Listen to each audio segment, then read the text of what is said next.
Hi friends, welcome to my channel.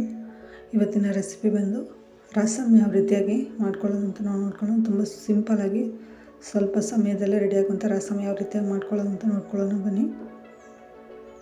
ಮೊದಲದಾಗಿ ಒಂದು ಜಾರ್ಗೆ ಮೆಣಸುಗಳನ್ನ ಹಾಕೊಳ್ಳೋಣ. ಸ್ವಲ್ಪ ಜೀರಿಗೆ, ಕಟ್ ಮಾಡಿ ಇಟ್ಕೊಂಡಿರೋಂಥ ಒಂದು ಟೊಮೊಟೊ,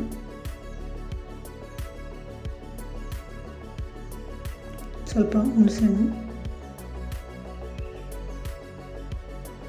ಸ್ವಲ್ಪ ಕೊತ್ತಂಬರಿ ಸೊಪ್ಪು, ಇದಕ್ಕೆ ಸ್ವಲ್ಪ ನೀರು ಹಾಕಿ ಇದನ್ನು ಪೇಸ್ಟ್ ಮಾಡಿ ಇಟ್ಕೊಳ್ಳೋಣ.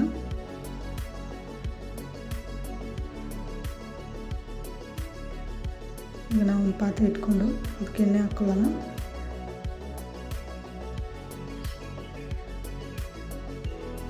ಎಣ್ಣೆ ಕಾದ ನಂತರ ಇದಕ್ಕೆ ಸಾಸಿವೆ ಹಾಕೊಳ್ಳೋಣ. ಸ್ವಲ್ಪ ಕರಿಬೇವು ಸೊಪ್ಪು, ಒಂದು ಮೆಣಸಿನಕಾಯಿ ಹಾಕ್ಕೊಳ್ಳೋಣ. 4ರಿಂದ 5 ಹಾಕ್ಕೊತಿದ್ದೀನಿ.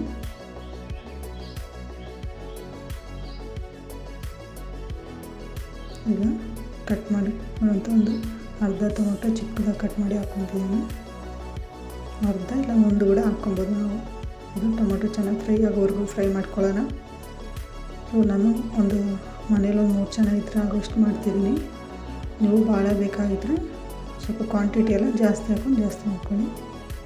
ಇದು ಸ್ವಲ್ಪ ಅದಕ್ಕೆ ನಾನು ರಸಮ್ ಪೌಡ್ರನ್ನ ಹಾಕ್ಕೊತಿದ್ದೀನಿ. ಇದನ್ನು ಫ್ರೈ ಮಾಡ್ಕೊಳ್ಳೋಣ. ನಾನು ಸ್ವಲ್ಪ ಮಾಡ್ತಿರೋದಕ್ಕೆ ಸ್ವಲ್ಪ ರಸಮ್ ಪೌಡ್ರ್ ಹಾಕ್ಕೊಂಡಿದ್ದೀನಿ. ನೀವು ಜಾಸ್ತಿ ಬೇಕಾದ್ರೆ ರಸಮ್ ಪೌಡ್ರ್ ಜಾಸ್ತಿ ಹಾಕ್ಕೊಳ್ಳಿ.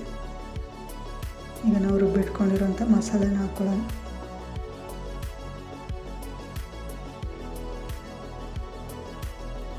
ಇದನ್ನು ಚೆನ್ನಾಗಿ ಕಲಿಸ್ಕೊಡೋಣ.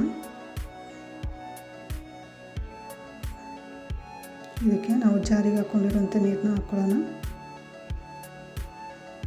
ನೀರು ಎಷ್ಟು ಬೇಕೋ ನೋಡಿ. ರಸಮ್ ಯಾವಾಗಲೂ ಸ್ವಲ್ಪ ಗಟ್ಟಿಯಾಗಿರಬಾರ್ದು, ನೀರು ಥರನೇ ಇರಬೇಕು. ಅದಕ್ಕೆ ನೀರು ನಿಮಗೆ ಎಷ್ಟು ಬೇಕೋ ಖಾರ, ಉಪ್ಪು, ಹುಳಿ ನೋಡಿಕೊಂಡು ಹಾಕ್ಕೊಳ್ಳಿ.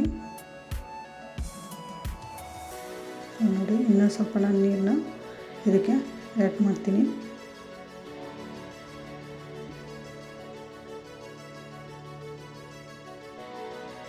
ನೀವು ಟೇಸ್ಟ್ ನೋಡಿ ನೀರು ಹಾಕ್ಕೊಳ್ಳಿ, ಉಪ್ಪು ಖಾರ ಇದೆಯಾ ಅಂತ. ಇದನ್ನು ಕಲಿಸ್ಕೊಟ್ಟು ಕುದಿಯಕ್ಕೆ ಬಿಡೋಣ. ಒಂದು ಕುದಿ ಬಂದಿದ ತಕ್ಷಣ ಇದನ್ನು ಆಫ್ ಮಾಡ್ಕೊಬೇಕು. ಸ್ವಲ್ಪ ಉಪ್ಪು ಹಾಕೊಳ್ಳೋಣ.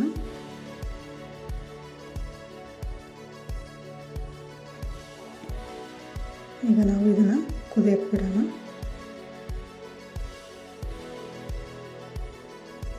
ನೋಡಿ, ಒಂದು ಕುದಿ ಬಂದಿದ ತಕ್ಷಣ ಇದನ್ನು ನಾವು ಆಫ್ ಮಾಡ್ಕೊಳ್ಳೋಣ.